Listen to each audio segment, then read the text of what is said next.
When it's your turn, introduce yourself and your organization and then ask your question. I request you to be brief and ask only one question at a time. Please keep your mobiles on silent mode. Sir, I request you to deliver your opening remarks. Thank you. Thank you, Mr. Narayanan. Good afternoon, friends. My recently joined distinguished colleagues. Let me introduce my recently joined distinguished colleagues on my right. Let me introduce you to them. Supreet Singh Ganesh Kumarji on my right and on your left. Senior officials from Election Commission of India on my left. Friends from media. Senior officials from Election Commission of India से जुड़े हुए देश के मतदाता, आप सबको सबसे पहले अभिनंदन, नमस्कार। आप सभी का इस प्रेस कॉन्फ्रेंस में स्वागत है। As you see, our team is now complete. All three of us are here and we are fully prepared. So now our request is to all the voters to get inked.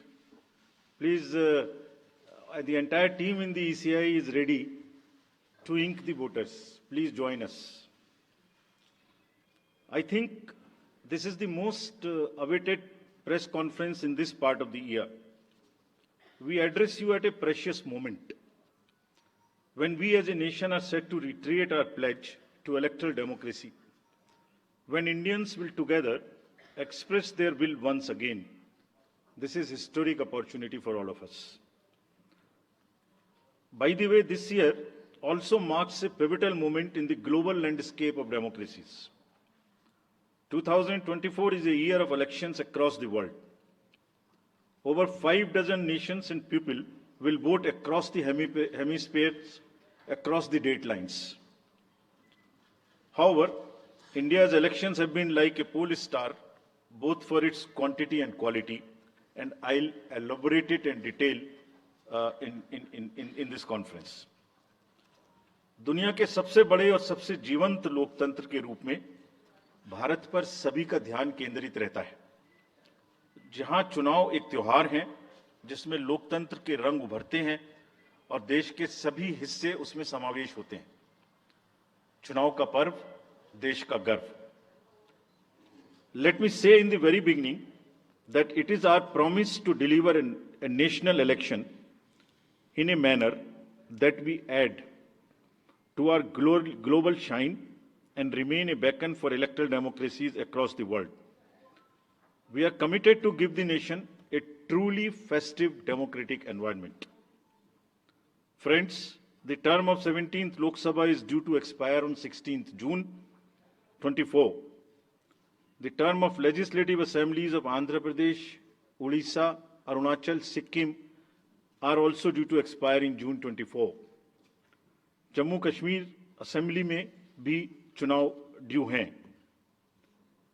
We in the Commission understand with all humility at our command, that every election is a new test and failure is not an option.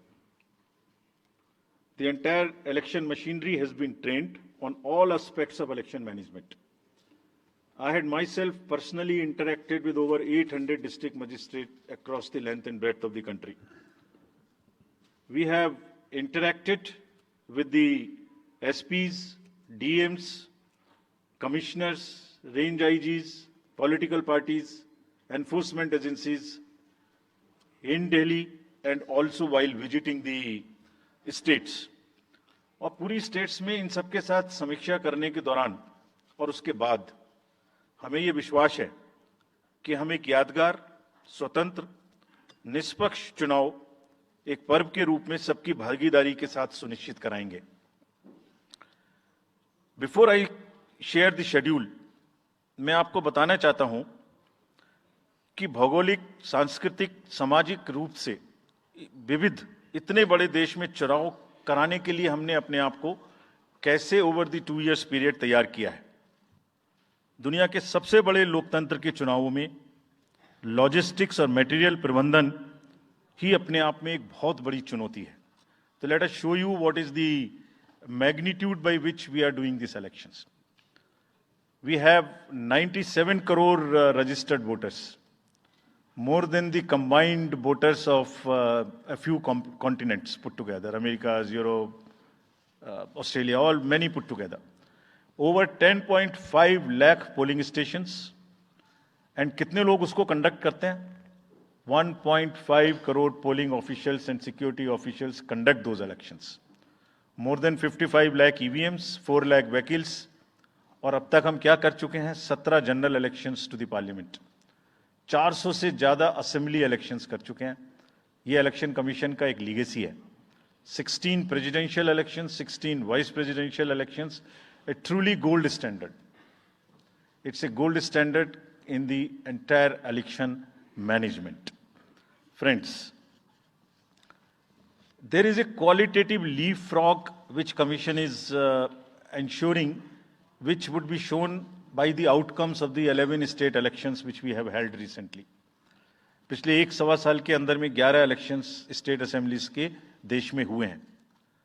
और आज जो हम नए 2024 में जा रहे हैं, तो इस दृढ़ता के साथ जा रहे हैं कि जो उनके आउटकम्स हैं वो आपको दिखा रहे हैं. पहले वो पीसफुल हुए, वायलेंस फ्री हुए. जो इसमें से 1-2 स्टेट में वायलेंस होती थी, वहां भी वायलेंस नहीं हुई. Near zero repolls. और कैंपेनिंग जो क्लटर है, जो नॉइज है, जो कैंपेन के दौरान होती है पॉलिटिकल पार्टीज की, उसमें भी घटित देखने को मिली. कोर्ट केसेस रिड्यूस हुए. कोर्ट की टिप्पणियां जो अनावश्यक या हमारे ऊपर में होती थी वो कम हुई. सीजर्स बढ़े.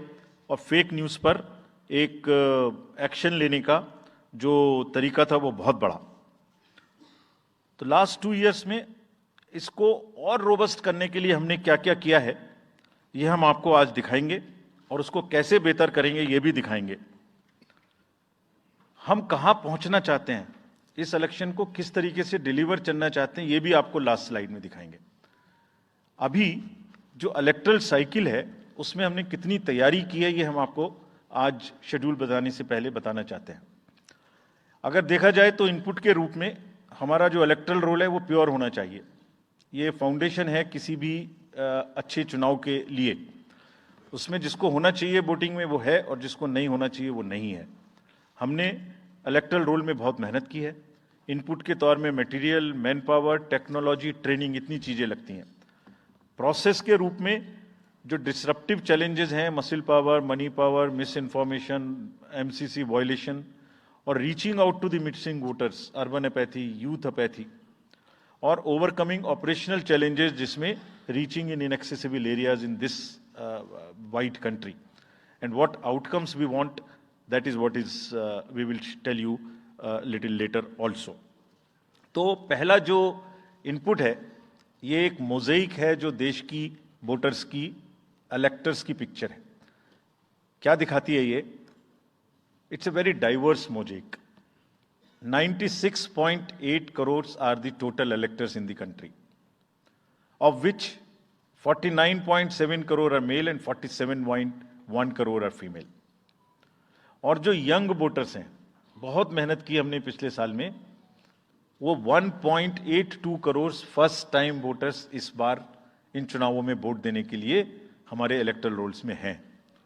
और अगर इसको हम 20 से 29 साल के वर्ष में देखें, वो भी तो यंग ही हैं, कोई अभी बड़े तो हुए नहीं हैं, तो 18 से जो 29 हैं वो करीब 21.5 लाख वोटर हैं. 1.80 करोड़ 18 से 19, और 20 से 29 में 19.74 करोड़, यानी 21.5 करोड़ वोटर्स एब्सोल्युटली यंग, जो कि डेमोक्रेसी में भाग लेंगे और अपना फ्यूचर अपने से डिसाइड करेंगे, because they are the biggest stakeholders in the democracy, because they have a larger time to contribute in the society.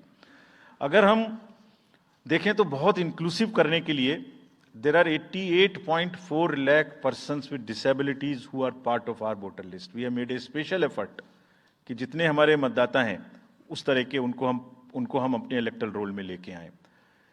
82 lakh लोग ऐसे हैं जो 85 वर्ष से ऊपर हैं, और वो हमारे प्राउड मतदाता हैं. We feel very proud to have them with अस.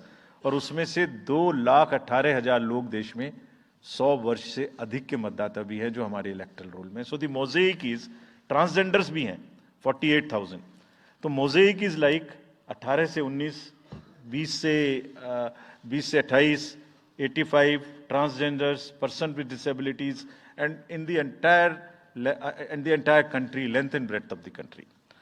इस rigorous जो प्रोसीजर है इसको बनाने में कितनी मेहनत लगती है, ये मैं आपको दिखाना चाहता हूं कि हर स्टेज पे इलेक्टरल रोल के प्रिपरेशन करते समय पॉलिटिकल पार्टीज को इन्वॉल्व किया जाता है, ताकि कोई हमसे ये ना प्रश्न कहे कि आपने अपने से इलेक्टरल रोल बनाया और हमें बताया भी नहीं। So when the electoral roll preparation starts, we make a draft publication.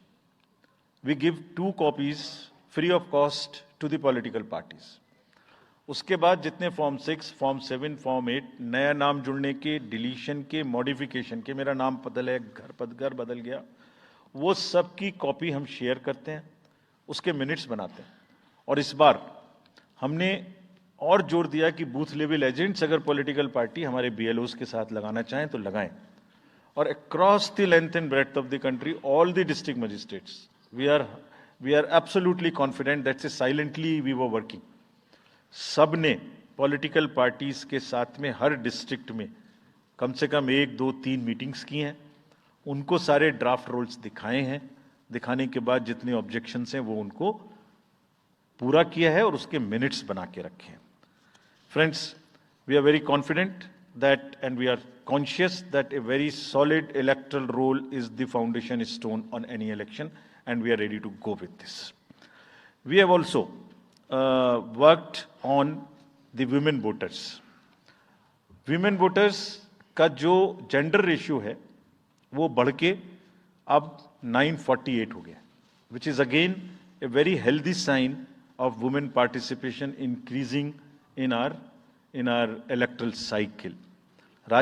देश के 12 राज्य ऐसे हैं जहां आज 1000 से ऊपर जेंडर रेशियो है, यानी महिला वोटर्स की संख्या मेल से ज्यादा है.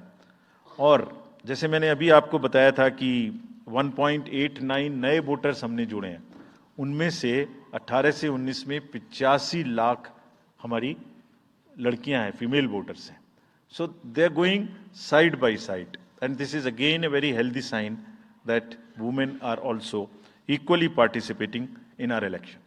और जैसे women participation है, ऐसे ही youth participation is another area which the commission is very conscious and commission is also consistently focusing on.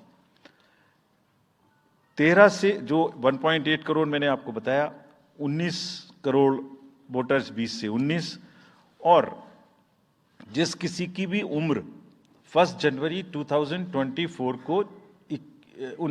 को 18 साल नहीं हुई थी, उसका भी नाम हमने एडवांस में एप्लीकेशन में लिया, जो 2024 के किसी भी समय में जिनकी उम्र 18 साल होने वाली है.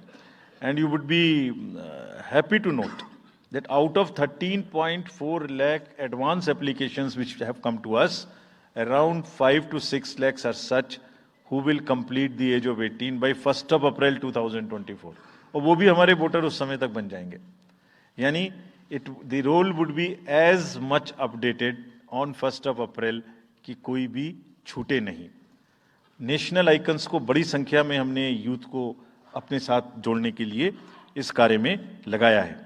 हमें विश्वास है कि यूथ न सिर्फ वोट करेंगे बल्कि हमारे एम्बेसडर्स भी बनेंगे. जो इन्फ्लुएंसर्स हैं वो भी हमारे साथ जुड़ेंगे. वो अपने साथ यूथ एक के साथ अपने 10 दोस्तों को भी लेके आएंगे. और इस बार हम कन्विंस्ड हैं अपने डिफरेंट आउटरीच एक्टिविटीज की वजह से कि वो हमारे साथ ज़्यादा से ज़्यादा जुड़ेंगे. फ्रेंड्स, जब हम वोटर्स को अपने बूथ पे बुला रहे हैं तो हमारी ये भी ड्यूटी बनती है कि हम अपने बूथ को बहुत अच्छे से उनके लिए तैयार करके रखें. कैसे तैयार करें? हर बूथ पे पीने का पानी होगा, टॉयलेट होगा, मेल एंड फीमेल अलग, साइनेज होगा, पर्सन्स विद डिसेबिलिटी के लिए रैंप होगा, एक व्हील चेयर होगी, हेल्प डेस्क होगी, वोटर फैसिलिटेशन सेंटर होगा, और शेड भी होगा, सफिशिएंट लाइट भी होगी. यानी minimum basic facilities would be available at all the polling stations. और these polling stations will be set up across the length and breadth. उत्तर में हिमालय की बर्फीली चोटियां हों, या दक्षिण में कन्याकुमारी का समुद्र तट, पश्चिम में राजस्थान के रेगिस्तान से लेके अरुणाचल के जंगल और मेघालय के वेटेस्ट रीजन, इलेक्शन कमीशन देश के हर कोने में प्रजातंत्र को मजबूत बनाने के लिए अपने पोलिंग स्टेशन, अपने पर्सनल को लेके जाएगा, and we will take democracy to every corner of the country, and we are sure that we would make it a very overwhelming experience for our voters. And then the voters delight, polling stations इस तरीके के मिलने चाहिए जिसमें ये सभी चीजें आपको मिलें. Then how would we ensure that it is also inclusive? Inclusive in the sense 85 plus जितने वोटर्स हैं उनके हम घर जाके वोट लेने के लिए तैयार हैं. नॉमिनेशन से पहले सबके घर में हम फॉर्म 12D पहुंचाएंगे. देश के कुछ हिस्से में घर से वोटिंग हो चुकी है असेंबली इलेक्शंस में, कुछ राज्यों में अभी नहीं हुई है. अब इस बार पूरे देश में पहली बार ये व्यवस्था एक साथ लागू होगी कि जो 85 वर्ष से ऊपर के मतदाता हैं, जो पर्सन्स विद डिसेबिलिटी हैं, 40 इयर्स एंड 40% से ज़्यादा की जिनको डिसेबिलिटी है, वो सब के पास हम फॉर्म पहुंचाएंगे. अगर वो ये ऑप्ट करेंगे कि वो फॉर्म वो बूथ पर नहीं आना चाहते, घर से करना चाहते, तो हम घर में जाएंगे, एक आदमी का वोट लेने घर में जाएंगे. हालांकि हमारा तजुर्बा यह है कि ज़्यादातर लोग उस एज के बूथ पर आना चाहते हैं, because they have consistently been part of our democracy. उनको वॉलंटियर्स और व्हीलचेयर की सुविधा वहां उपलब्ध रहेगी. नाउ जब ये बूथ बनाए तो हमने अपने पर्सनल को, जो टीम्स हैं, उनको बहुत अच्छे से ट्रेन करके तैयार किया है. They are sentinels of democracy. I mean हमारे जितने एम्प्लॉयज हैं वो सब तैयार रहेंगे इस बात के लिए कि that wherever it takes they will walk an extra mile so that voters don't have to mile. पहाड़ के बर्फ में भी जाएंगे, जंगल में भी जाएंगे, नदी में भी जाएंगे, घोड़े पर भी जाएंगे, काठ के ब्रिज पर भी जाएंगे, हेलीकॉप्टर से भी जाएंगे, हाथी से भी जाएंगे, बर्फ में भी चलेंगे, म्यूल से भी जाएंगे. सिर्फ हर जगह पहुंचेंगे इसलिए ताकि वोटर अपना वोट दे सकें. मैं इसी क्रम में आगे थोड़ी अर्बन एपैथी की भी बात करूंगा. हम इतनी जब मेहनत करते हैं जाने में, हम देखते हैं जहां घर के नीचे बूथ है वहां पे बहुत सारे लोग वोट देने नहीं आते. ये उनके लिए भी एक उदाहरण है कि वो ये समझें कि वोट देना कितना जरूरी है. अगर हम 10 लोगों के लिए, 5 लोगों के लिए बूथ बना के इतनी मेहनत से जा सकते हैं, तो आप घर के नीचे उतर के जो 2 किलोमीटर के रेडियस में आपके पास बूथ है उसमें वोट देने जरूर आएं. Friends, we are also very conscious about the sustainable elections as our responsibility towards the environment. तो environmentally sustainable elections हों, इसके लिए भी हमने डायरेक्शंस अपने इलेक्शन मशीनरी को दी है.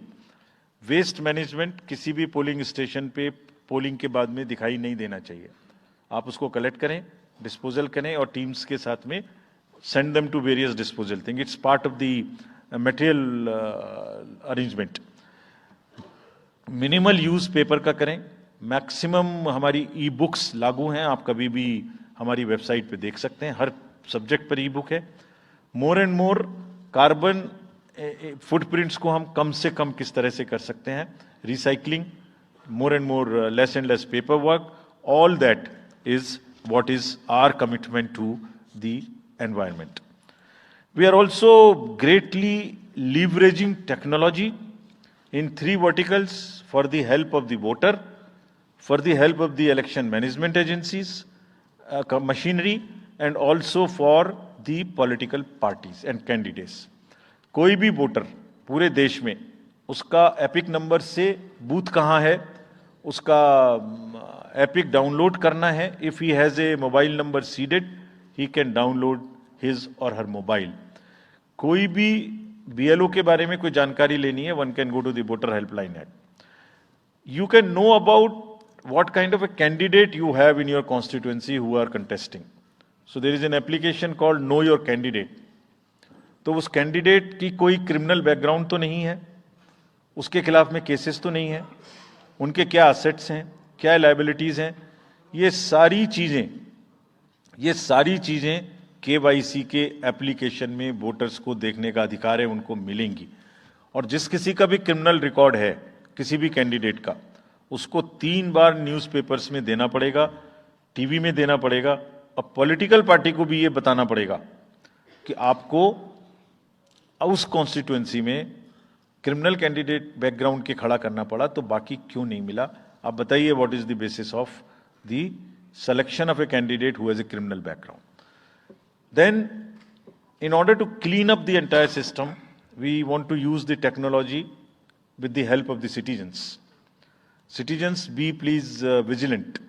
So, C-Vigil ऐप में कोई भी शिकायत अगर किसी सिटीजन्स को, किसी वोटर को करनी है, कहीं पर भी कोई पैसा बांटने का केस है, फ्रीबी बांटने का केस है, एक्सेस कैंपेनिंग का केस है, just take a photo or type text, send it to us. We will capture your longitude and latitude ourselves. आप कहाँ पर खड़े हैं ये हम अपने से आपकी मोबाइल की लोकेशन से समझ लेंगे और आपको 100 मिनट के अंदर अपनी टीम भेजकर जो आपकी शिकायत है उसका निराकरण हम आपको करने देंगे। फ्रेंड्स, इस सारी चीज को करने में हमारे सामने कुछ चैलेंजेस भी हैं। मैं आज आपके सामने उन चैलेंजेस की भी चर्चा करना चाहता हूं और ये भी बताना चाहता हूं कि इसको हम कैसे ठीक करेंगे। तो मेनली 4 चैलेंजेस हमारे पास हैं, 4 M's: muscle, money, miss information and MCC violations. Essentially 4 किस्म के ब्रॉड जो हमारे प्रोसेस हैं और इसी के संदर्भ में पूरा जो प्रोसेस अब आज से शुरू होगा और जब तक चुनाव खत्म होगा तो इलेक्शन कमीशन का अधिकांश समय इन्हीं 4 चीजों में लगने वाला है कि how to control muscle power, how to control money power, how to control the menace of misinformation, and how to control the violations which are done or at least to be done under MCC.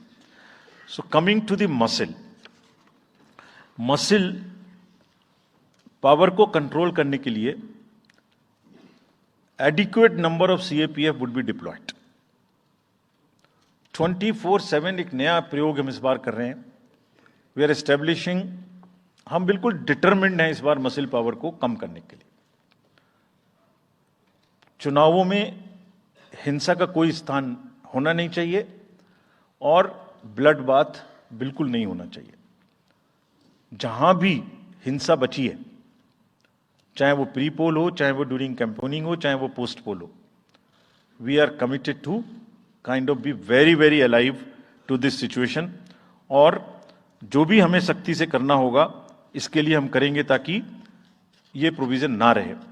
Her district में एक control room बनाया गया जो दिन उसमें 5 किस्म के feeds होंगे: TV, social media, webcasting which is on the booths, 1950 की लाइन जिससे शिकायत आती है, and grievances portal. So one senior officer would be available in the control rooms in every district to look at these 5 feeds. जहां से भी, और C-Vigil, 6th C-Vigil, जहां से भी कोई शिकायत मिलेगी उस पर सख्त कार्रवाई की जाएगी। एवरीवेयर अक्रॉस द कंट्री हमने बड़ी सख्त ताकीद दी है कि डिस्ट्रिक्ट मजिस्ट्रेट्स, SSPs अपने एरिया में हिंसा को ना होने दें। जितने नॉन अवेलेबल वारंट्स आज की डेट में हैं, पुलिस उनको ऑलरेडी हमारे विजिट्स के साथ साथ ऑलमोस्ट एग्जीक्यूट कर चुकी है, कर रही है। साथ ही जितने हिस्ट्री शीटर्स हैं उनको भी बहुत तेजी से देख रही है। There is also a network of check post which have been set up in the international border, in the interstate border, and on the nodes from where some kinds of irregular, illegal goods can move across the states. In some international borders, there is also a drone-based checking which will happen. We are fully committed that हिंसा का कहीं कोई उपयोग नहीं होना चाहिए। हमने district magistrates को बहुत सख्त हिदायत दी है कि जितने लोग 3 साल से ऊपर हैं उन सबको आप बदल दीजिए पहले, और accountability starts from the head of the district, not below. ये उनका काम है कि जो नीचे हैं वो उनको देखें। किसी भी प्रोसेस में वॉलंटियर्स और कॉन्ट्रेक्चुअल स्टाफ किसी भी स्टेट ने लगाए वो इस्तेमाल नहीं होंगे। बहुत सारी स्टेट्स ने टेम्परेरी वॉलंटियर्स और कॉन्ट्रेक्चुअल स्टाफ को लगा के रखा है, वो किसी भी स्टेज में इस्तेमाल नहीं होंगे। डबल वोटिंग, इंपर्सोनेशन की भी शिकायत आती है।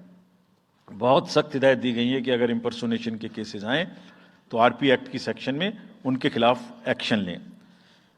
साथियों, बहुत ही डिटर्मिनेशन के साथ हम हिंसा मुक्त चुनाव देना चाहते हैं। चुनाव में हिंसा की कतई गुंजाइश नहीं है।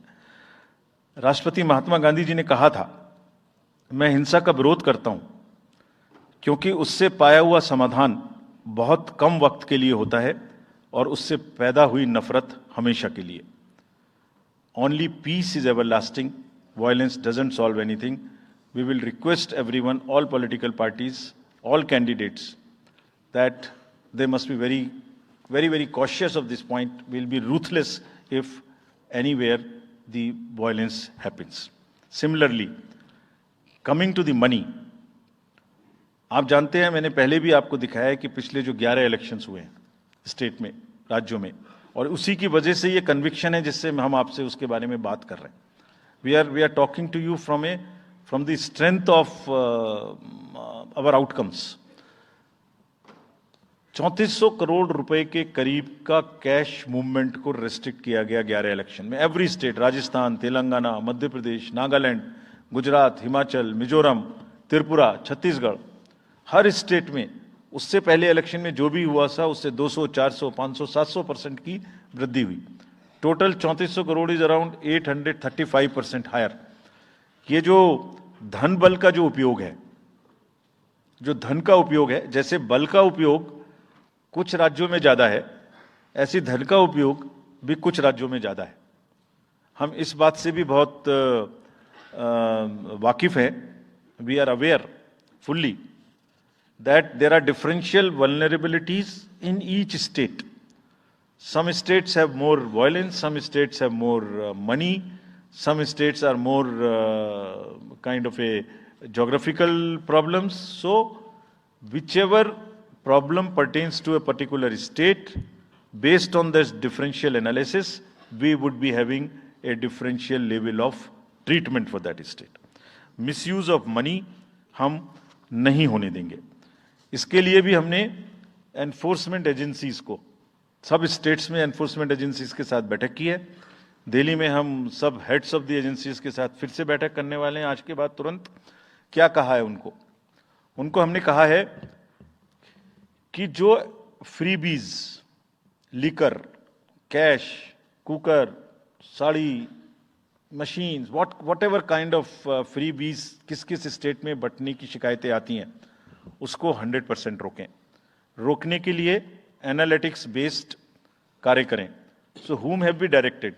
GST, excise, state police, all agencies, income tax, customs, coast guards, BSF, SSB, border से जहां से भी जिसके नारकोटिक्स और जहां से भी फ्री भी आने की संभावना हो सकती है। GST would be doing the e way bill based analytics to see if there is a trend of spurt in the demand for the FMCG in certain areas. Banks would look at if there is a demand, spurt in demand of the cash in the chests. So, National NPCIL will look at if there is a spurt in demand for the payments from the wallets. Digital payment से तो पैसा नहीं जा रहा है। 1-2 state में ऐसा भी देखने में आया था कि आप अपने वैलेट के थ्रू किसी को भी पैसे ट्रांसफर करते रहिए, 2,000, 1,000 रुपये। All that we will be looking at. Banks would be sending almost daily report of the suspicious transactions which they have. All airports in the country would be checked regularly by the dedicated teams of income tax for any kind of movement through the air strips. और जहां जिन राज्यों में air strips commercial के अतिरिक्त हैं, जहां helicopters land कर सकते हैं, we have asked and we have got actually the Bureau of Civil Aviation of Security to issue detailed instructions कि जिस किसी क्षेत्र में हेलीकॉप्टर या चार्टर्ड फ्लाइट उतरेगी, वहां जो भी सामान उसके अंदर में उसकी एज पर द डायरेक्शंस, एज पर the instructions and guidelines of the BCS, almost equal to the commercial airports checking होगी। Railways, RPF, GRP, both will be simultaneously, continuously looking at roads. So cash और money जो भी धन बल का दुरुपयोग करना चाहेंगे, political finance in any case is a thing which is in news these days. So this is our effort to add to that thing so that there are much more cleaner elections. Coming to the third M, which is the misinformation. This also troubles us a lot during the elections. While we are conscious of two facts, that the social media helps us in taking out our outreach programs. जितना हम youth, women, voters को अपने पास लाने की कोशिश करते हैं, उस मीडियम को यूज करते हैं. We are also conscious that on social media, in democracy, there is a full freedom to criticize anybody, including criticizing us. Why not? If we are doing wrong, criticize us. But you should not be allowed to create fake news which is not based on facts, because it can disturb the public order. ये अफवाहें फैलाते हैं. तो हमने सबको instructions दी हैं किस किस्म का इंस्टीट्यूशनलाइज तरीका किया है. ये कुछ इस तरीके की नई चीजें हैं जो इस बार के चुनाव में सबको देखने की मिलेंगी. मैंने मसल पावर के बारे में भी बताया, मनी पावर के बारे में भी बताया, मिस इन्फॉर्मेशन के बारे में.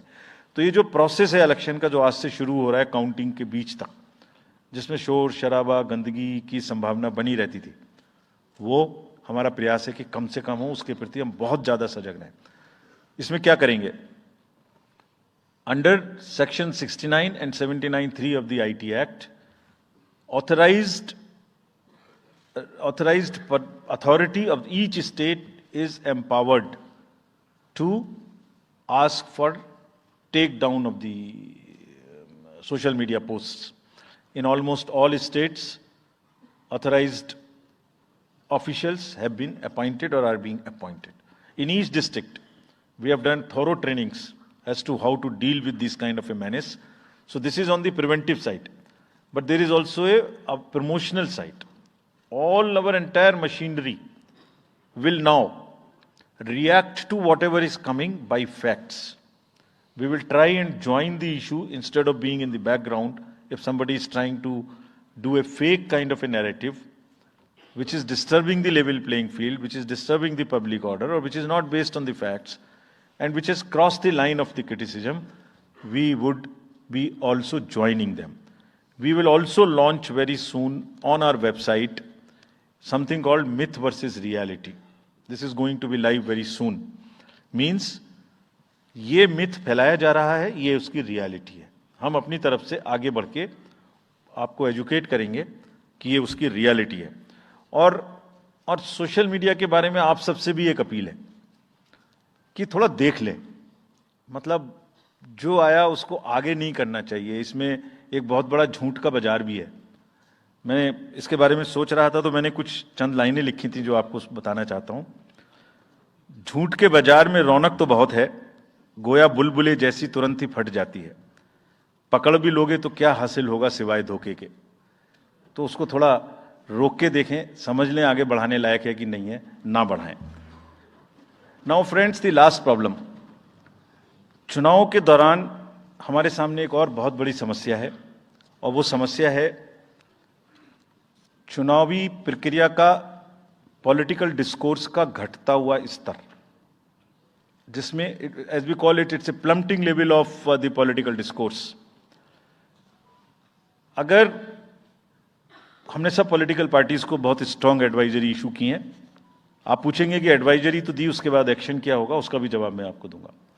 एडवाइजरी इशू की हैं जो भी पिछले 11-12 इलेक्शंस में, एक्चुअली जो पिछले 5 साल में जितने भी एमसीसी के वायलेशंस होते रहे, उसको हमने इकट्ठा करके एक फाइनल एडवाइजरी दी है before the 24. So this is how we have set our grounds, and what we have done in that, we have set, we are putting political parties on notice. Means we have asked political parties to give copy of our guidelines to each star campaigner. Political parties के जितने भी बड़े नेतागण star campaigners हैं जो campaigning करेंगे, उनके व्यक्तिगत नोटिस में हमारी गाइडलाइंस ले आइए. ये जिम्मेदारी हमने पॉलिटिकल पार्टीज को दी है. So now what is happening, we have put them on notice and we will presume knowledge of the guidelines. These are the two fundamental changes which we have made silently. People were asking you issued so many notices last time, did nothing. You left it at that. That was a moral censor. Now we will go beyond. We will go beyond, and here we have said we will also look at the past. We will also look at the history. We might look at a calibrated approach dealing with the MCC violations, which may be, जो MCC violations किस प्रकार की हो सकती हैं? I mean, statements which should inspire rather than divide. Issue-based campaign हो, hate speeches, religious speeches, private life का criticism is what is absolutely avoidable. People should be refraining from giving unverified and misleading advertisements or masquerading as an advertisement as a news. इसमें हमने editors को भी advisory issue की है. वो एक newspaper में बड़ा ऊपर में छप जाता है कि इसकी लहर और उसकी लहर. अगर ऐसा है तो साफ साफ लिखें कि ये एडवर्टाइजमेंट है. Let it not pass through advertisement. We have issued these advisories. Now the time is, during this election, to go beyond advisories, take concrete action, for which in the advisories there are relevant sections of the acts which are also inbuilt. So notice is there, knowledge is there, sections are there. So please, our request is कि campaigning के दौरान please don't try to cross the red line. ये वैसे भी इसलिए जरूरी है that in this digital world, जो भी एक बार मुंह से निकलता है उसका रिकॉर्ड तो 100 साल तक के लिए पैदा हो गया, वो बार बार चलता रहता है. So please avoid creating digital memory of bad words which are coming from your mouth. Please be civilized during the election. This is what is our advice. और एक बार जब लड़ाई झगड़ा होता है ना तो प्रेम का धागा टूट जाता है, और जब प्रेम का धागा टूट गया तो बड़ी मुश्किल होती है. रहीम ने कहा था, रहीमन धागा प्रेम का मत तोड़ो छिटकाए, टूटे से फिर ना मिले, मिले गांठ पड़ जाए. तो क्यों ऐसी गांठ बांधनी है? थोड़ा प्यार मोहब्बत से कैंपेनिंग करें, शोर शराबा कम हो. फ्रेंड्स, पॉलिटिकल पार्टीज को और भी बहुत सारी स्ट्रीमलाइन करने के लिए उनकी एक्टिविटीज़ को हमने कदम उठाए हैं. ये मैं पिक्चर आपको इसलिए दिखा रहा हूँ कि हर फील्ड के अंदर में we are ready that how we would control this. क्या किया है? Around 537 registered unrecognised political parties have been taken out of the political space. वो क्या करती थी? किसी के नाम में कैंडिडेट खड़ा कर दिया, गाड़ियों की परमिशन ले ली, दूसरा कोई यूज कर रहा है, किस्म किस्म की भांति एंटाइटलमेंट ले लिया, भांति भांति का वो they were cluttering the political space, crowding out the genuine persons. So that is what it has been done. सारी फाइनेंशियल जितने भी अकाउंट्स हैं पॉलिटिकल पार्टीज के और जितनी भी कंट्रीब्यूशन रिपोर्ट्स हैं वो सब डिजिटाइज्ड फॉर्म में हमारे पास आएंगी, ऐसा हमने उनको कहा. डायरेक्शंस दे दिए, इट हैज स्टार्टेड कमिंग. तो जो भी पॉलिटिकल फाइनेंस की चर्चा देश में चल रही है उसके साथ साथ ये भी कार्य पीछे से बैकग्राउंड में चल रहा है, because commission always believes in the transparency in the political financing. Plummeting level, I have already said. We have also asked the political parties to be very, very respectful to the persons with disabilities in their discourse, not to use the abusive words, also to not use children at all during the campaigning. बच्चे नहीं है इसलिए कि उन्हें campaigning में लाया जाए. We will be very strict if anybody does that. We are also giving advisories to political parties that have internal organizational structures within your party, within the parameters and in a right form. Friends, we are appointing 2,100 observers. जितनी चीजें मैंने आपको बताई, ये सब चीज को field officers तो करेंगे ही करेंगे. हम 2100 ऑब्जर्वर्स को अपॉइंट कर रहे हैं और इस बार उनको हमने क्या खास सख्त हिदायत दी है. और जो भी डीओज लेवल प्लेइंग फील्ड प्रोवाइड कर रहे हैं कि नहीं कर रहे हैं वो स्पेसिफिकली इसको देखेंगे. Inducement and coercion, intimidation free election हो, इस पर स्पेसिफिकली नजर रखेंगे, हमें रिपोर्ट करेंगे. फोर्स जितनी भी जा रही है किसी भी राज्य में उसका डिप्लॉयमेंट रेंडमाइज्ड हो. ऐसा नहीं कि उस फोर्स को कहीं बैठा दिया, काम नहीं कर रही, या कहीं दूसरी जगह भेज दिया जहां जरूरत नहीं है. They will be randomizing the force. entire election machinery will be randomized in the presence of the observers. Now, having done all this, what are the, जैसे मैंने पहली स्लाइड में बताया था, तो what are we expecting, हमारे elections कैसे होंगे? So, let me show you this, what is our effort, what is our endeavor. As a last slide, let me tell you, there are reduced repolls, that is what we are endeavoring. Zero violence, that's what we are endeavoring. No inducements, इस पे कार्य हो. Fake news curve की जाए. Campaigning clutter और बदमिजाजी कम हो और लोगों का पार्टिसिपेशन बढ़े. जो 67% पार्टिसिपेशन था वो बढ़ के अधिक से अधिक पहुंचे. With this, I would like to, in the end, appeal to the voters that elections belong to you. बहुत मेहनत की है हमने 2 साल में, आगे भी करेंगे, लेकिन दामोदर अब आपके हाथ में है. We are handing over the baton to you. Please come and vote. Political अपने जितने भी हमारे चुनाव कराने कर्मी जाएंगे, उनसे मैं फिर से एक बार अपील करना चाहता हूं, आज सुन रहे होंगे कहीं ना कहीं, कि लेवल प्लेइंग फील्ड प्रोवाइड करना उनका परम धर्म है. इसमें से कतई भी कोताही ना बरतें. उनको बताया गया है, इंस्ट्रक्शंस दी गई हैं, अगर बरतेंगे तो will be ruthless in dealing, because majority ऐसा नहीं करती. अगर 1-2 करेगा तो उसकी वजह से हम अपने इलेक्शंस को बदनाम नहीं होने देंगे. Will be ruthless. And lastly, my appeal to the political parties again. We are very committed for ethical political discourse. I would like parties to again appeal that please maintain decorum in campaigning and refrain from abuses and personal attacks. राजनीतिक दलों को बहुत personal attack से बचना चाहिए. फिर मुझे बदर साहब का एक शेर याद आता है, दुश्मनी जमकर करो लेकिन ये गुंजाइश रहे. दुश्मनी जम के करो लेकिन ये गुंजाइश रहे, जब कभी हम दोस्त हो जाएं तो शर्मिंदा ना हो. और वैसे भी आजकल जल्दी जल्दी दोस्त बनना और जल्दी जल्दी दुश्मन बनने की प्रक्रिया थोड़ी ज्यादा चल रही है. तो पार्टीज कम से कम ऐसा ना गंदा बोलें कि वो एक दूसरे के दुश्मन बन जाएं और फिर कुछ ना हो सके. With this, I would once again thank all the press media who have come here very sincerely. This is what I have seen in now 3.5 years. You are our natural allies. You are eyes and ears.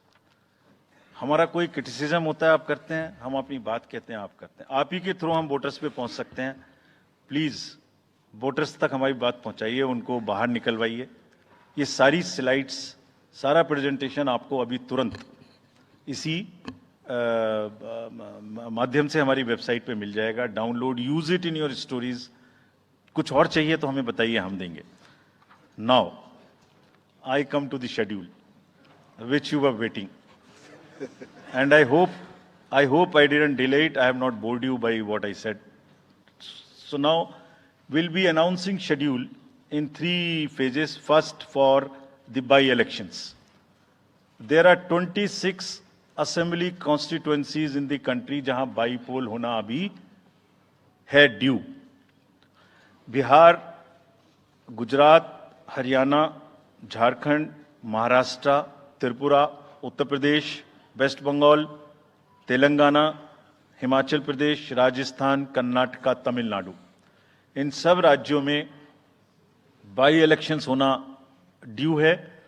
आज तक की जितनी भी vacancy थी by elections की, 26 की 26 हम पूरी कर रहे हैं, ताकि हमारे खाते में कोई भी वैकेंसी ना रहे. और ये उसी फेज में होंगी जिस फेज में पार्लियामेंट्री इलेक्शन उस पर्टिकुलर इलाके में हो रहा है. वो कब हो रहा है वो मैं आपको जब फेज आएंगी तो उसमें दिखा दूंगा. But all the 26 assembly constituencies will go to the by-poll, so that during this election itself we can complete this entire process. अगर आपने नोट कर लिया हो तो now I come to the assembly elections. साथियों, 4 राज्यों में असेंबली इलेक्शंस जैसे मैंने बताया था जून में खत्म हो रहे हैं. सिक्किम जो 2 जून को with 32 assembly seats, Orissa June 24th June with 147 assembly constituencies, Arunachal Pradesh on 2nd of June with 60 assembly constituencies, Andhra Pradesh on 11th June 24 with 175 assembly constituencies. These are the simultaneous elections to the parliament. They will be held simultaneously. They will also be held in the same phase where the parliament elections will be held. So now, when I tell you the parliamentary elections, then I will tell you. But in case of Andhra Pradesh, the date of issue of Gazette notification would be 18th of April 2024, और date of poll would be 13th May 2024. तो आंध्रा के case में notification 18 अप्रैल 24 को होगा और date of pole 13th May 24 को होगी.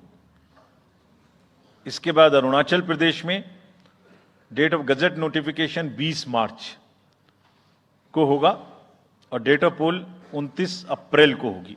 20 मार्च को गजट नोटिफिकेशन, 29 अप्रैल को डेट ऑफ पोल. सॉरी 19 अप्रैल को. 20 मार्च 19 अप्रैल. इस प्रकार सिक्किम में भी 20 मार्च और 19 अप्रैल. 20 मार्च को नोटिफिकेशन, 19 अप्रैल को डेट ऑफ पोल. उड़ीसा में first notification, this will be conducted in phases, and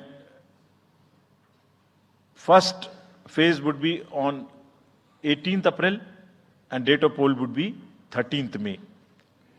Fifth phase में होगा second phase of the Assembly of Odisha, 26th April and 20th May.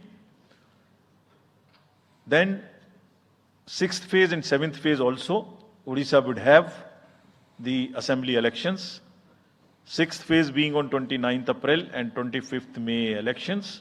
ये सब आपके साथ में हम अभी शेयर कर रहे हैं ताकि आपको लिखने में, रिपोर्ट करने में इसको आसानी हो. Coming to the general elections to the Lok Sabha, जो विश्व का सबसे बड़ा लोकतांत्रिक त्योहार है, सबसे बड़ा लोकतांत्रिक त्योहार, biggest. 543 parliamentary constituencies, of which 84 are reserved for SCs and 47 are reserved for STs. तो इस 543 पार्लियामेंट्री कॉन्स्टिट्यूएंसीज के महात्योहार में शेड्यूल बताने से पहले सभी वोटर्स का फिर से हाथ जोड़ के आग्रह, अनुरोध, गुजारिश that please join for the voting, come on the day of voting. छुट्टी मनाने ना जाएं, जरूर आ जाएं. Schedule of the Lok Sabha poll, phase 1, we'll do it in 7 phases as was done last time. 7 phases. Phase 1 will start from 20th March notification, 5 days from now, and last date of withdrawal would be 30th March and date of poll would be 19th of April. इसमें phase 1 का schedule एक दिन से हमें 2 बार करना पड़ रहा है. फिर बिहार के लिए वहां एक फेस्टिवल है, तो नोटिफिकेशन की डेट सेम है, लेकिन बस लास्ट डेट ऑफ विड्रॉल हमें 30 मार्च की जगह 2 अप्रैल सिर्फ बिहार की फर्स्ट फेज के लिए करनी पड़ रही है, क्योंकि वहां त्योहार है. और 19 अप्रैल को यहां वोटिंग होगी और पूरी कंट्री में 4 जून को काउंटिंग होगी.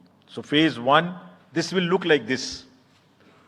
ये मैप भी हम आपको प्रोवाइड कर देंगे. अभी ये जो येलो पोर्शन है ये ऐसा दिखाई देगा. तो इसमें जो फेज 1 का जो मैप है, इसमें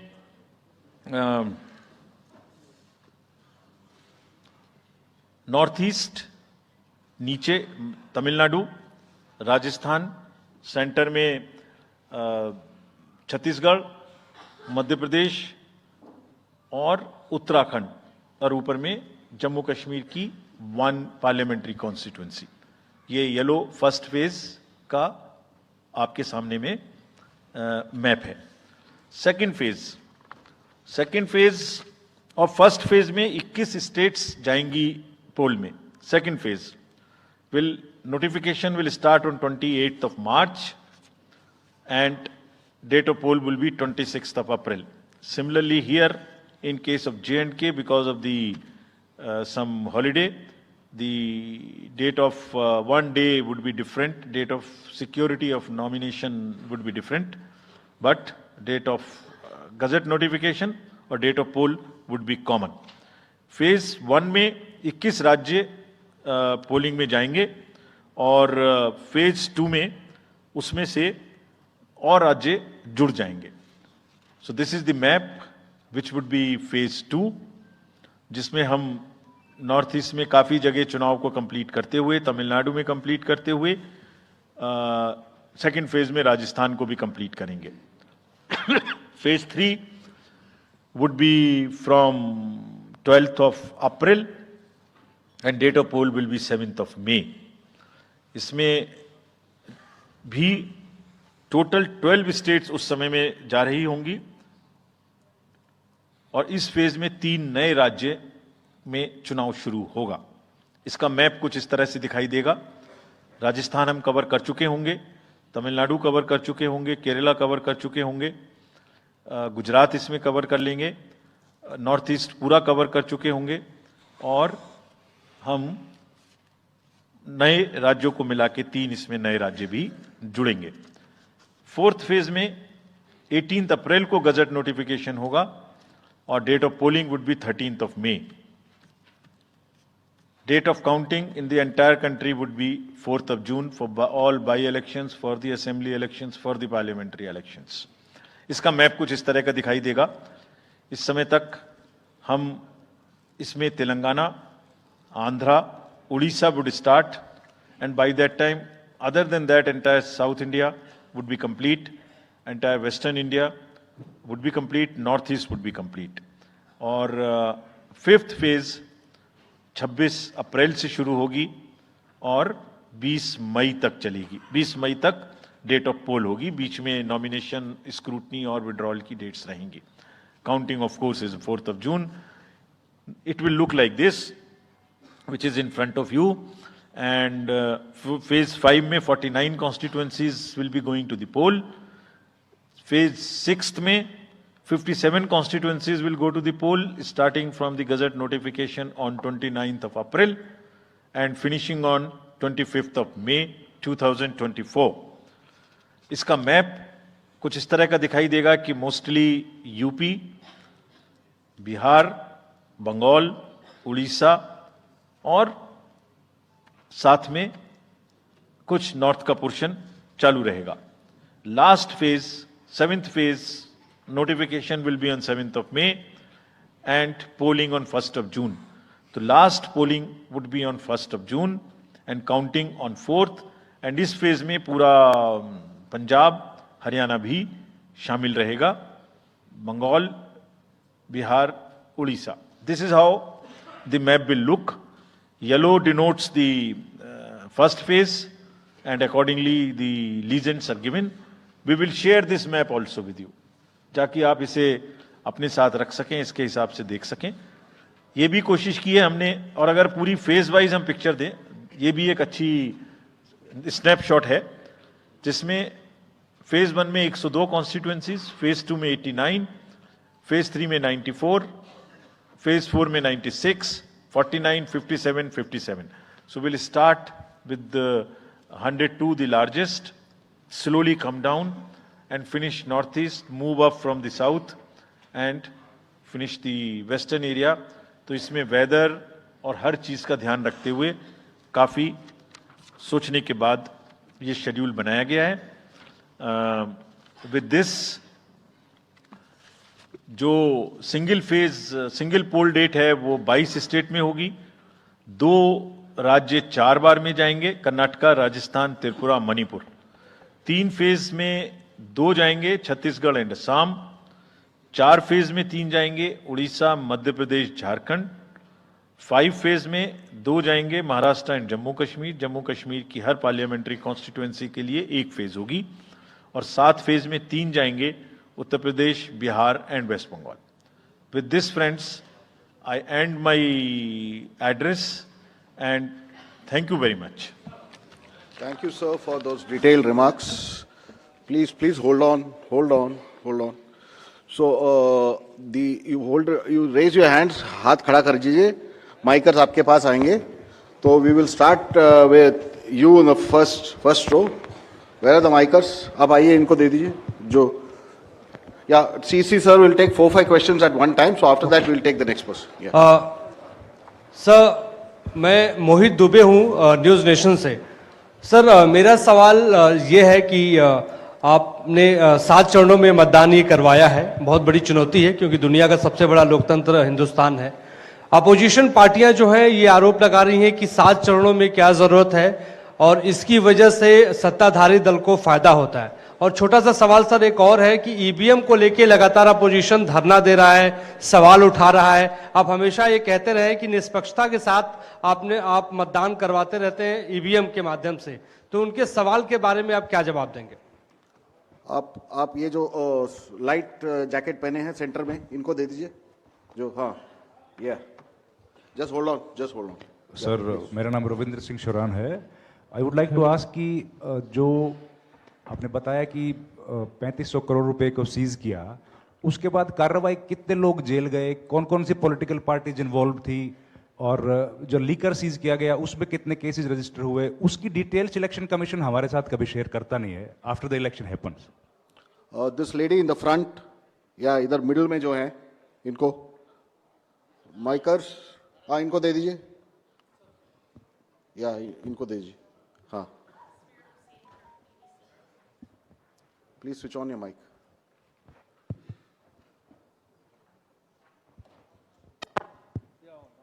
Great. Samir Hussain from BBC News. This is an incredible feat to try and get every person who's eligible to vote. I'm wondering how much money is being spent. And in addition, what is the biggest concern in terms of these elections? Okay. The lady in the fourth row over there with that black dress, उनको दे दीजिए. माइकर्स middle में, हाँ उनको जो बीच में है वो lady जो है, हाँ, give it to her. Yes, switch on your mic.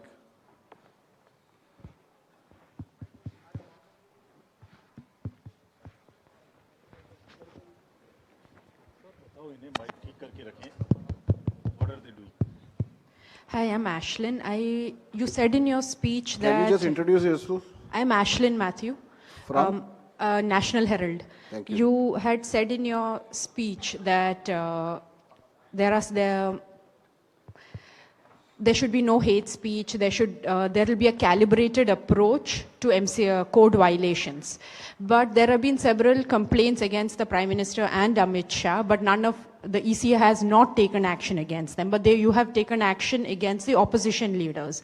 So even if you take a calibrated approach, so won't it be the opposition leaders who get picked up more, who will get notice from you more than the ruling party leaders? Yeah, the gentleman in the second row here. Yeah, please. Yeah, mic is live. Hello. Sir, Venkatraman from Dinamala, from Tamil Nadu. Sir, every election you are getting new experience regarding the control of money power. How are you going to control the money power?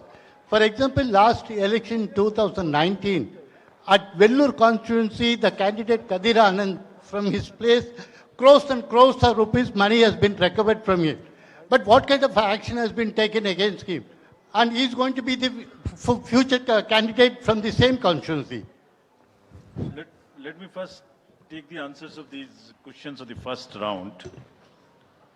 First question ये था कि 7 phase में election क्यों, और opposition parties का ये आरोप है कि 7 फेज में होने से लेवल प्लेइंग फील्ड डिस्टर्ब होती है, किसी को फायदा होता है. एक बार कभी पूरी कंट्री का भौगोलिक और ज्योग्राफिक इतिहास और ज्योग्राफिक स्थिति को नजर डाल के देखिए.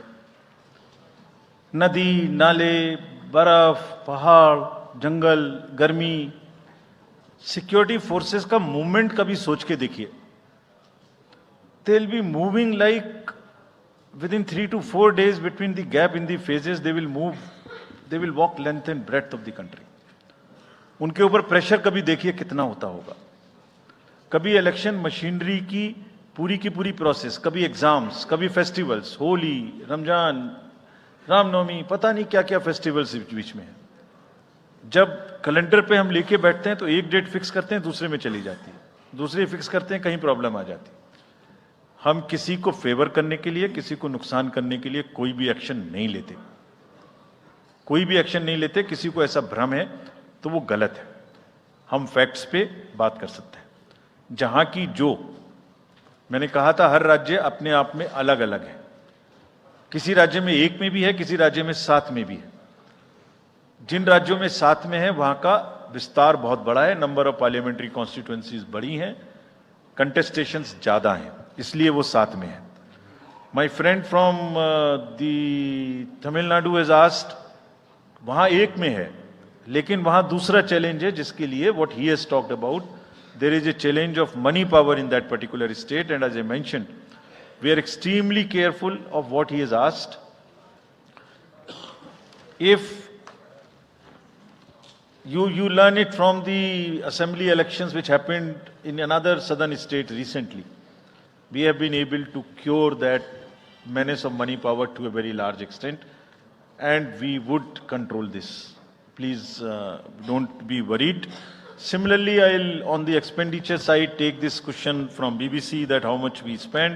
Each candidate is allowed to spend in the parliamentary constituencies up to 80 lakhs, up to limit, and in the assembly up to 90, up to 90 lakhs, and in the assembly up to 38. So if you combine amongst the candidate, that's the upper limit, which is the expenditure.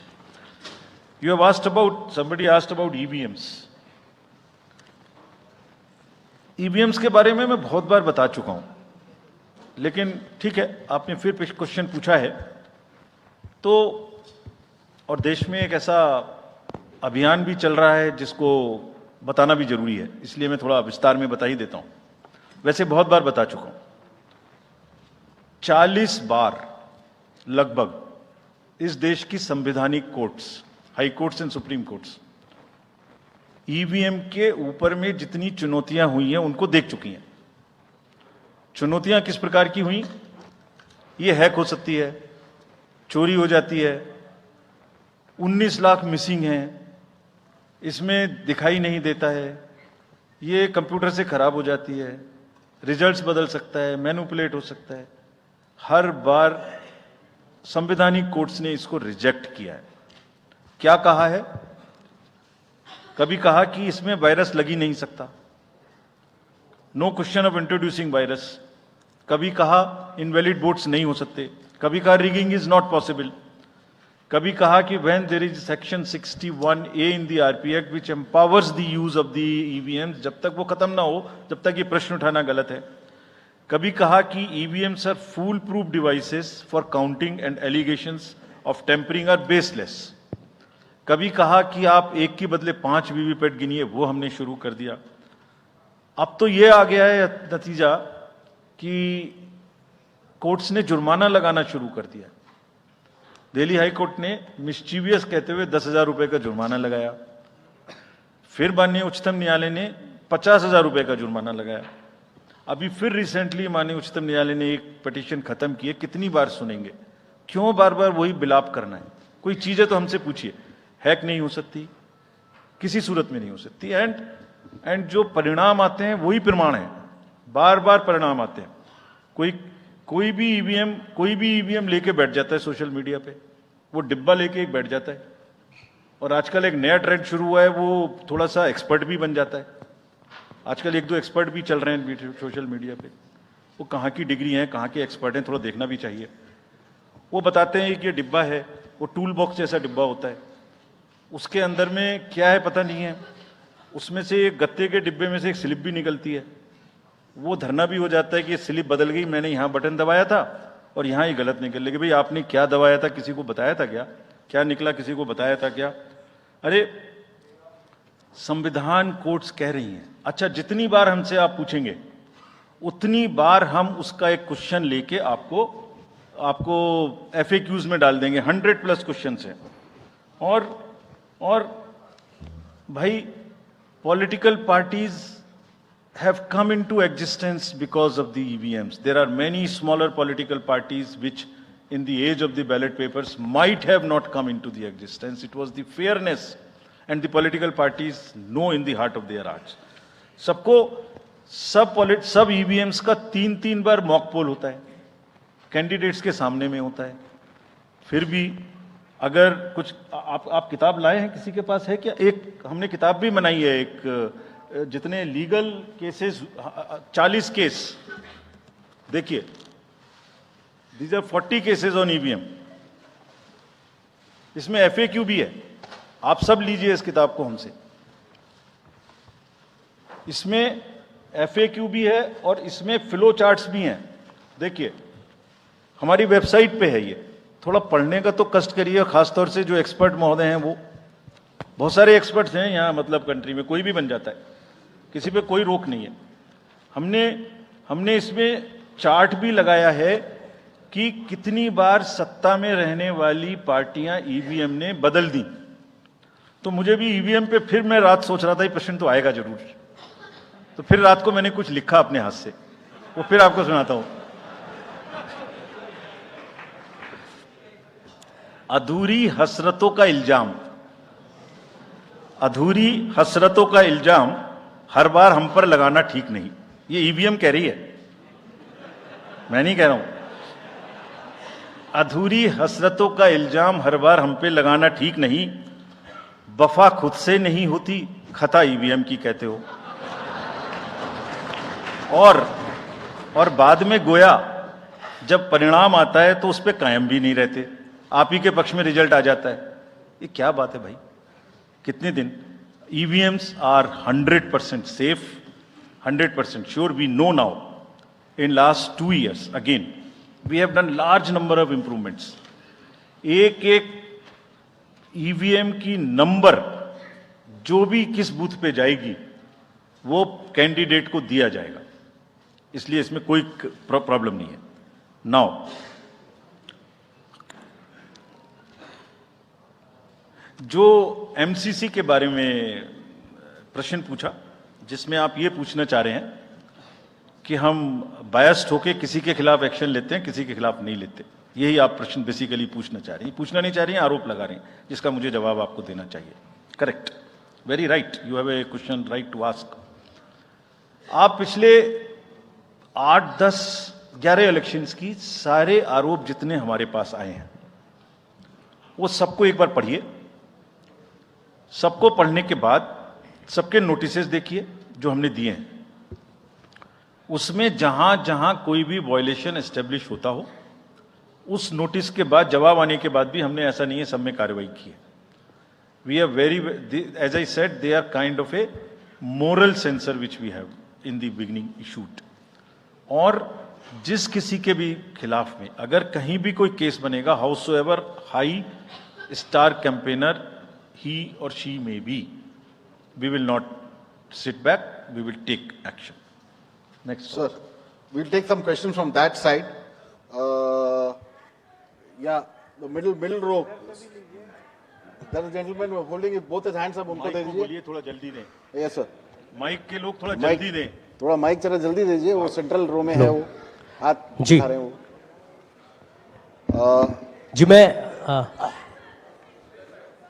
जी मैं आशीष हूँ, Amar Ujala digital से। मेरा सवाल है sir, जो आपने अभी 4M की बात की थी, उसके लिए क्या कोई एडिशनल डिप्लॉयमेंट आपने किया है? अगर किया है तो वो क्या है sir? Just yeah, give it to him there. Yeah, please. Yeah. Can I? मैं राजस्थान पत्रिका से नवनीत मिश्रा हूँ।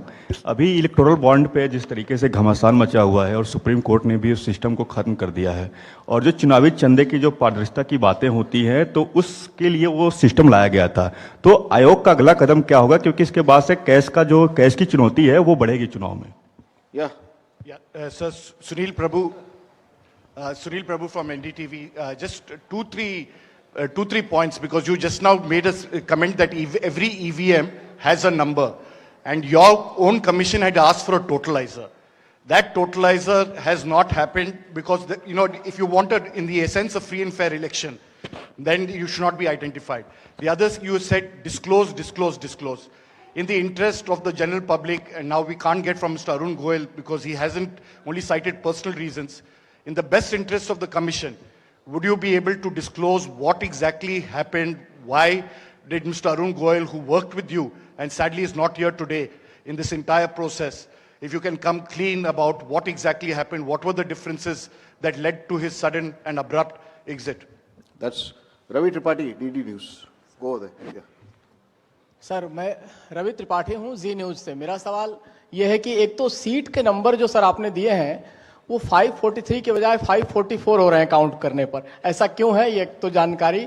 और दूसरा कि मॉडल कोड ऑफ कंडक्ट का जो सवाल खड़ा किया हमारे किसी दोस्त ने कि बार बार विपक्ष ये सवाल खड़ा करता है, तो पिछली बार उन्होंने नाम दिया कि मोदी कोड ऑफ कंडक्ट, जिसमें मोदी के खिलाफ आप सॉफ्ट होते हैं और राहुल गांधी के खिलाफ आप ज्यादा एक्शन लेते हैं। ऐसा क्यों होता है? ऐसा आरोप क्यों लगता है चुनाव आयोग? Yeah, gentleman next to you. Yeah. Sir Neeraj हूँ न्यूज 18 इंडिया से। सर पहले तो चुनाव आयोग को बहुत बहुत बधाई कि आप लोग पूरी कंप्लीट टीम हो गए हैं, दोनों चुनाव आयुक्तों को, और इस बड़ी प्रेस कॉन्फ्रेंस के माध्यम से हम लोग का वास्ता हो रहा है। हमारा सवाल ये है कि ये तो हमें अंदाजा था कि जम्मू और कश्मीर में विधानसभा के चुनाव नहीं होंगे इस बार, लेकिन ऐसा क्यों किया है? हालांकि आपके पास वक्त है, कोर्ट ने भी आपको वक्त दिया है। जम्मू कश्मीर में विधानसभा चुनाव न कराए जाने की क्या वजहें हैं? Yeah, the gentleman with the... Yeah, go ahead. Yes. Very. Sir, my name is T.N. Ashok. I used to be former editor of PTI.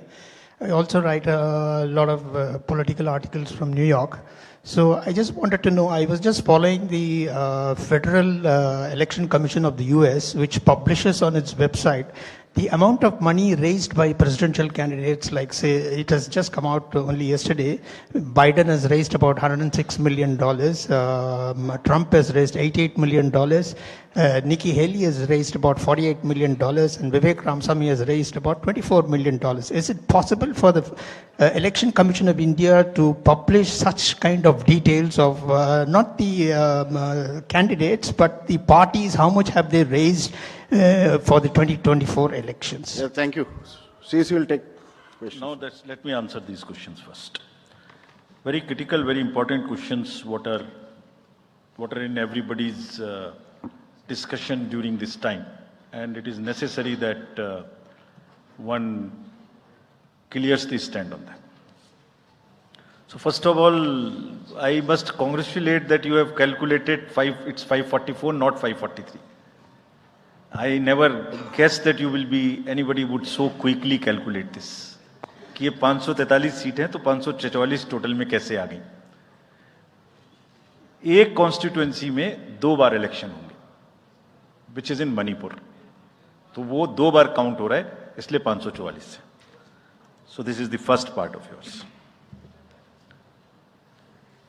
Let me come to Mr. Prabhu. You asked the questions on totalizer. I entirely agree with you that booth-wise result मालूम होने से किस booth पर किसने किसको कितना vote दिया ये जानने से it's not a best possible situation in the country. We fully agree with this. And therefore, we brought totalizer. The totalizer was an instrument कि जैसे एक राउंड में 14 टेबल पर काउंटिंग हो रही है, तो 14 मशीन्स को एक साथ जोड़ दीजिए और 14 का रिजल्ट एक साथ आएगा, तो कम से कम इतना पता नहीं लगेगा. लेकिन महाशय, यहां तो एक ही मशीन के रिजल्ट पे भरोसा नहीं हो रहा. मैं 14 जोड़ दूंगा तो लोग बोलेंगे पता नहीं क्या कर दिया. Let the political system mature itself. The need is to introduce totalizer. We are ready to introduce it. Technology is ready. But let one has to work in the entire landscape. Let that be matured further. We prepared the machine to take votes of the migrant workers remote voting. The prototype is ready. Machine can take 72 polling assemblies together. That's a step towards remote voting. We are also ready at some stage for remote voting through electronically, through blockchains and all. But let such things take time to assimilate, to adjust. एक समय होता है हर idea का. So perhaps the time for this idea has not come. It is a little premature, but yes, it can tackle that ill. About my friend you asked. Mr. Arun was a very, very distinguished member of our team, and I thoroughly enjoyed working with him all the time. But in every institution, somebody will have to be given the personal space. And I'm sure the personal space should not be touched and one should not be insensitive to ask personal questions. If he had personal reasons, it's fine, you must respect it. In the commission,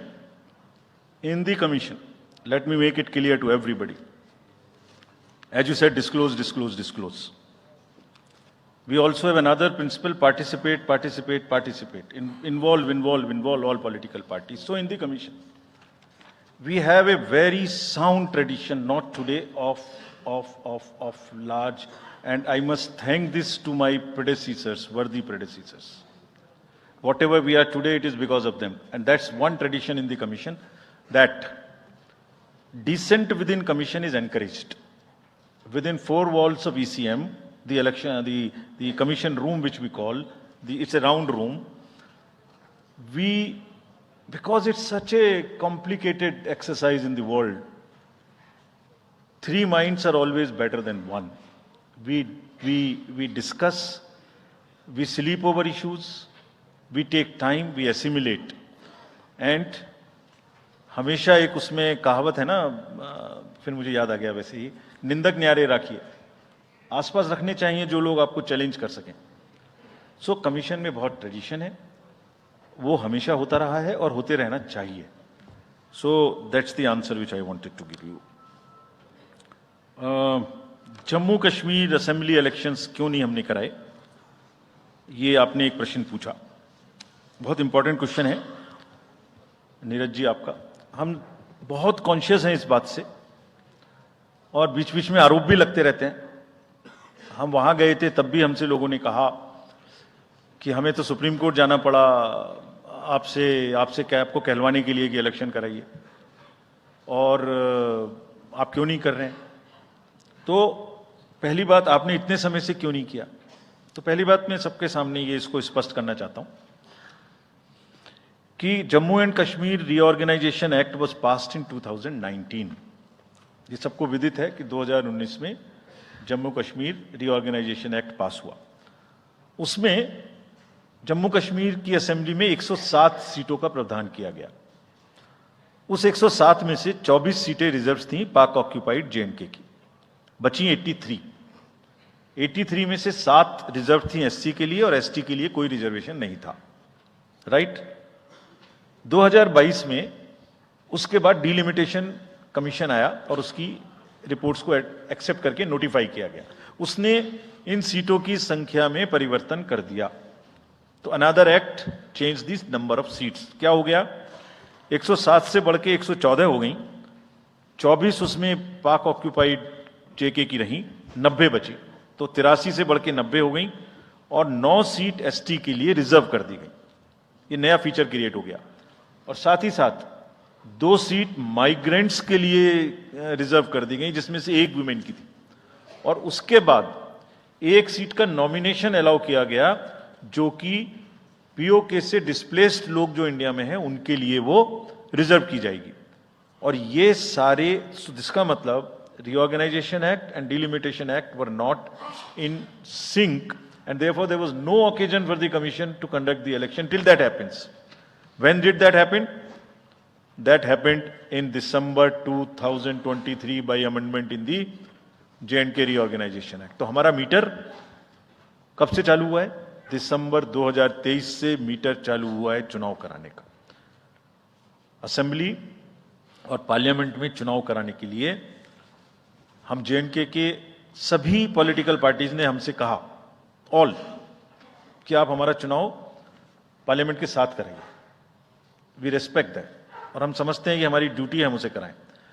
सारी administrative machinery ने together एक स्वर में कहा कि sir हम एक साथ नहीं करा सकते. हमने पूछा क्यों, तो उनका आंसर था कि जब असेंबली कॉन्स्टिट्यूएंसी के चुनाव साथ साथ में होंगे तो एक असेंबली में लगभग लगभग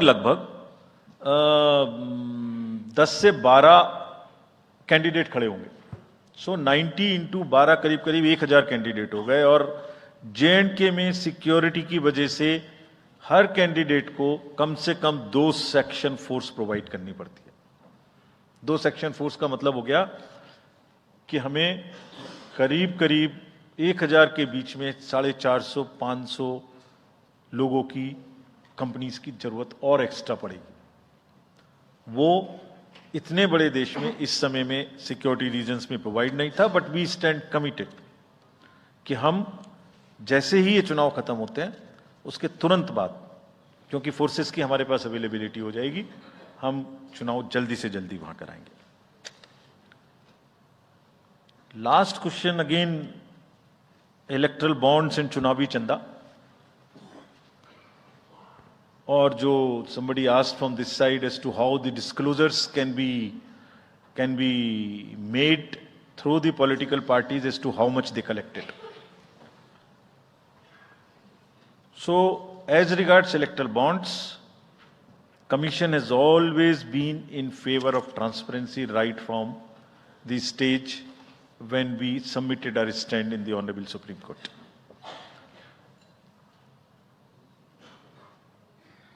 Again, in a democracy, there is no scope for hiding things. Democracy is all about making everybody know, aware, transparency, information.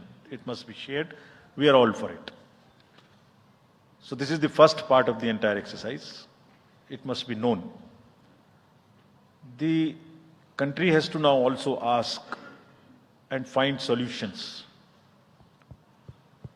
to an institutional mechanism where the donor's privacy is also considered, is a point in question. We have made it compulsory for all political parties to make the contributions they are receiving. The answer to this side as to the declarations are made on the donations. Every political party is required to, under the guidelines, to make declaration to us on the contributions they receive. Also in the annual accounts, how much they have collected, how much they have spent. Also, after every election, they are supposed to give us an account of what they spent in that particular election. Supposing assembly election has taken place, we have contested, we have spent so much. And we publish it on the website of the Commission for everybody to know what is happening. And this we have now made digital. But the unaccounted money which is used in the elections, on which during the elections we are very particular to control it. But how do we also control the donations in the unaccounted form is something which the entire nation has to work together. How the donors' privacy is also protected, he is not harassed, how it is channelized, how it is more and more white.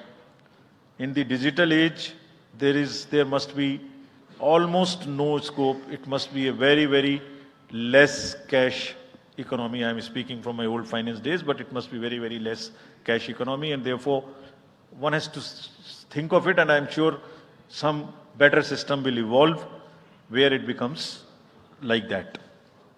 Yes. So should we take Last another round? round? Yes, Last sir. round. Last round of questions. The lady at the back. Yeah. Good evening, sir. This is Ritika from the Indian Express. You're not audible.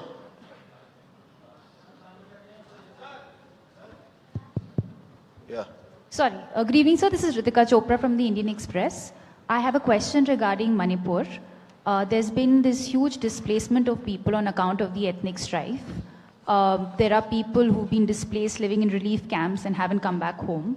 What steps is the Commission taking to ensure that people actually turn out to vote in their respective constituencies? And secondly, sir, as far as the disclosure of data with regard to electoral bonds is concerned, was the Commission expecting SBI to also share data pertaining to the unique bond number? Because what you got was just date of purchase, name and amount, and party name, date of redemption and amount. Can you introduce yourself? This is Ritika Chopra from the Indian Express. Thank you. Okay. The gentleman in that orange shirt there. Yeah, please. मैं Krishna Mohan Sharma, Bharat express से। मेरे दो सवाल हैं। जिस मुहिम में आप लगे हुए हैं कि voting So kindly percentage stick बढ़े, to one question. We don't have time. या आई सिंपल क्वेश्चन, एक क्वेश्चन सर कि क्या वो समय आएगा हमारे देश में कि 12वीं का बच्चा जब पास हो तो उसको साथ साथ वोटर आई कार्ड मिल जाएगा? और दूसरा सवाल एक ये है कि क्या हमारे देश में मैंडेटरी वोटिंग हो पाएगी कभी? The lady in the light blue shirt, last row. Yeah. Sir, this side Harsha from Republic TV. I have two questions. First one, opposition parties have accused Election Commission of being biased when it comes to action against hate speeches. While you have said that adequate measures have been taken, but how is it different from the last time? And so second question is precisely about two states, West Bengal and Manipur. Both these states have witnessed immense violence last year. One during Panchayat election and other one with ethnic clashes. How Election Commission is ensuring safe and peaceful election in the booths this time? Okay, the gentleman in the front. Idhar hai ji, inko. Here, I'm George Kalivaril from Deepika Malayalam Daily. Mine is a half question and a request also. There are, why can't you think of giving, giving a ballot vote, voting for journalists who work in other, go for vote reporting. Like me, I lost at least 5 parliament elections because I was covering the elections in the north. My vote is in Kerala. The gentleman in the orange shirt, that's the last question. Piche. Last but one row mein hai wo. That's the last question.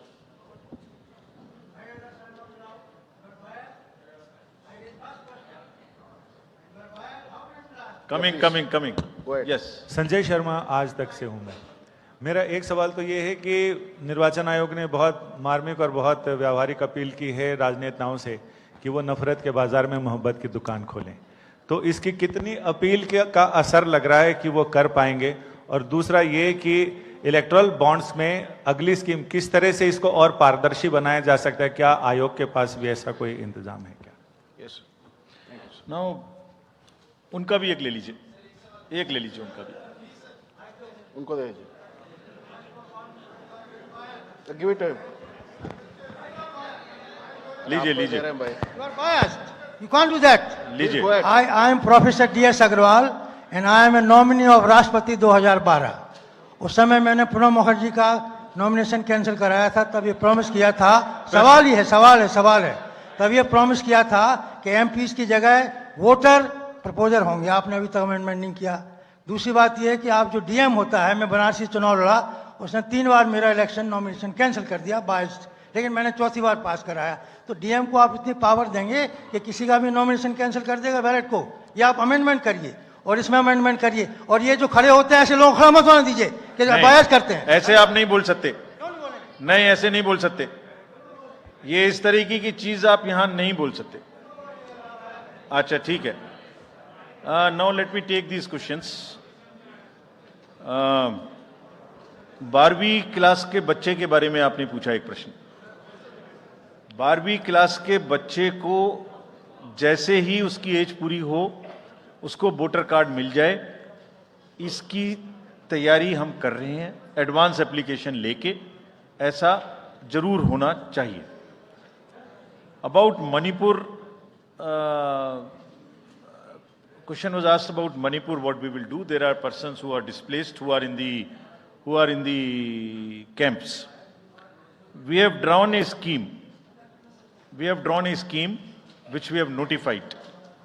That scheme is notified to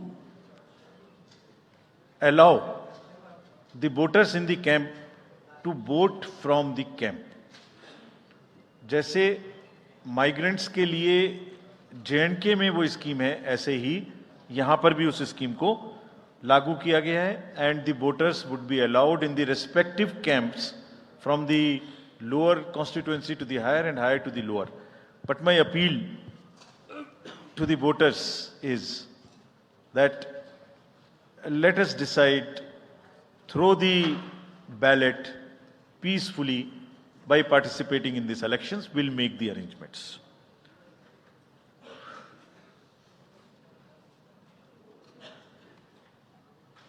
So, postal ballot तो available है press को, हैं?